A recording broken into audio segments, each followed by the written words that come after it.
Welcome back. Well, yes, indeed. It's a day to review the president's speech, and we've got Babajide Ogunsanwo joining us next on this one. Excuse me. Well, Jide, yes, you've looked at the speech. You didn't need to calculate too much because it was clear how long this speech took. But in terms of the content, what stood out for you?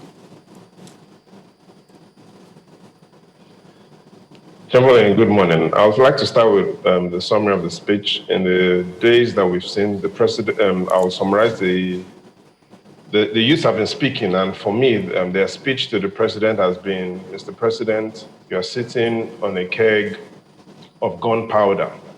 In this speech, the president, I'll summarize it as the president is replying to the youth, saying, youth, you are sitting on melting ice. Chamberlain, there are three ways we could look at this speech. The first is we could look at this speech and compare it to the president's speeches during COVID-19. That's the first thing I'd like to do. The second is then look at the content of the speech. And third and final is to look at the president's online communication. So before we go into yesterday's speech, I'd like us to remember what happened during COVID-19. The president gave three speeches. The first speech was on the 29th of March. The second speech was on the 13th of April, and then he gave a third speech on the 27th of April.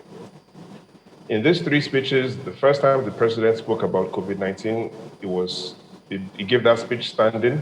The second time he gave the second speech standing, and the third time when things were a bit more stable, he gave his third speech on the 27th of April, sitting down. Each of the three speeches the president gave during the COVID-19 season, they were for 19 minutes. So we saw the president gave three different speeches, each that lasted 19 minutes. So that's what happened in that tense period when the coronavirus started. Yesterday, the president gave a speech sitting down. And this speech, not unlike the 19-minute speeches he gave during the COVID-19 period, this speech was just 11 minutes. And so some could summarize this speech as the president, relative to the COVID-19 period, is more comfortable about handling the protest, and he didn't really have much to say. So that is the speech. But there are some 7 top things that struck out in this speech for those that didn't listen to it, or for those that listened to it and were looking for how do we summarize this speech. And that's what I will also now want us to look at next, which is what are the top 7 most significant parts in this speech. Yeah. And if we focus on those top 7 things, the first is the president clearly made it clear that this government isn't weak. If you look at that paragraph where he talked about the promptness at which the government had acted seems to have been misconstrued as a sign of weakness because they are taking a decision promptly. And he made it clear that this government isn't weak. So that's the first of the 7 most important quotes in the speech. He had clearly said this government isn't weak. Now, some have talked about the president not showing empathy or showing emotions, but I think there was a paragraph that clearly showed the president's annoyance, and that's when he had talked about, on approving the termination of SARS, I already made it clear that it was in line with our commitment to the implementation of extensive police reforms. That phrase, I already made it clear, allows us to infer that either the president or the president's handlers or those that wrote the speech seem to show some level of annoyance or being upset. The third part of that, of the top 7 quotes, is the president has shown concerns, or from his perspective, that there's a lot of fake news going on, the spreading of deliberate falsehood and misinformation through the social media is another point that the president has shown concerns about, in particular that his government is oblivious to the plaint and plight of citizens as a ploy to mislead a lot of people. Now, the fourth part of the protest is the president is calling on protesters to stop protesting. That is also clear from what the president is saying is urging all youths to discontinue the street protest and asking them to constructively engage the government. So it is clear that the president is taking a position that the protest should now end. The fifth of the seven most important phrases the president also talked about was there will be new salaries for policemen.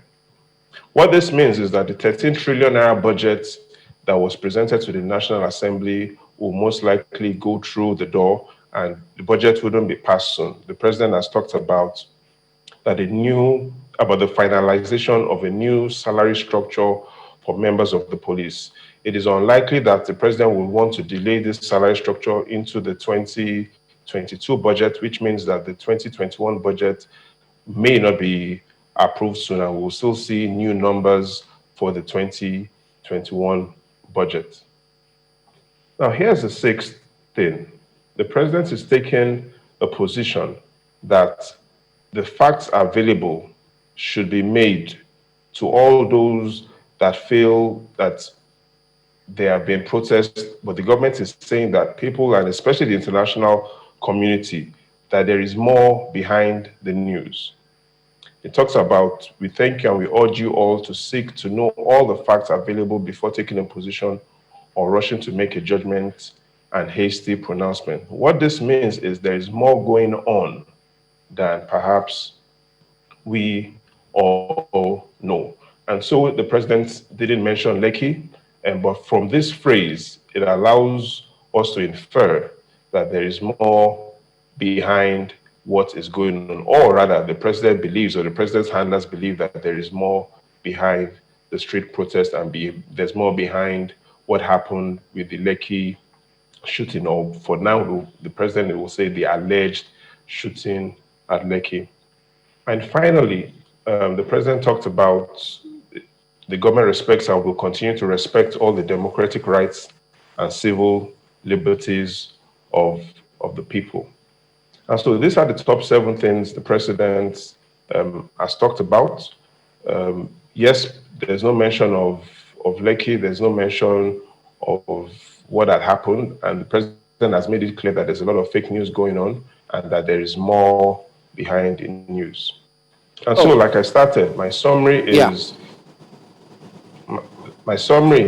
is, the youth speech has been to the president that, Mr. President, you are sitting on a keg of gunpowder. And the president in this speech is telling the youths that, youths, you are sitting on melting ice. But here's what I also want to talk about. Okay. It's about the president's online communication, and we need to be able to look at the facts about that. Chamberlain, in March 2015, which was that month where the president was into his final month of campaign for the elections, March 2015, the evidence we have today is that during that month, the president tweeted 515 times. That is how important the campaign was to him.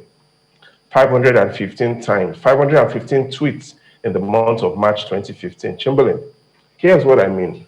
In that month of campaign, the president was tweeting at an average speed of 17 tweets per month.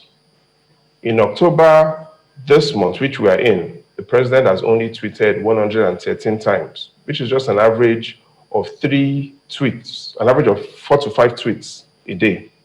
And so what we see is that in terms of online communication, which is where a lot of youths are, there's a significant difference between candidate Muhammadu Buhari of March 2015 and President Muhammadu Buhari of October 2020. This means that it is either... Okay. Could we be seeing the principle of the law of aerodynamics in play? Maybe, right? I'm not too... I'm a bit obsolete and still on physics, but the statistics and the facts shows that it's either way, especially when it comes to online communication, which is where a lot of the youths are tweeting and posting at. We've seen a significant difference from candidate Muhammadu Buhari of March 2015 and President Muhammadu Buhari of October 2020. So it's either the president's handlers are letting him down, or there is just not enough to say. Well. So there you go. Thank you very much indeed, Jide Ogunson, our data and information analyst with those perspectives.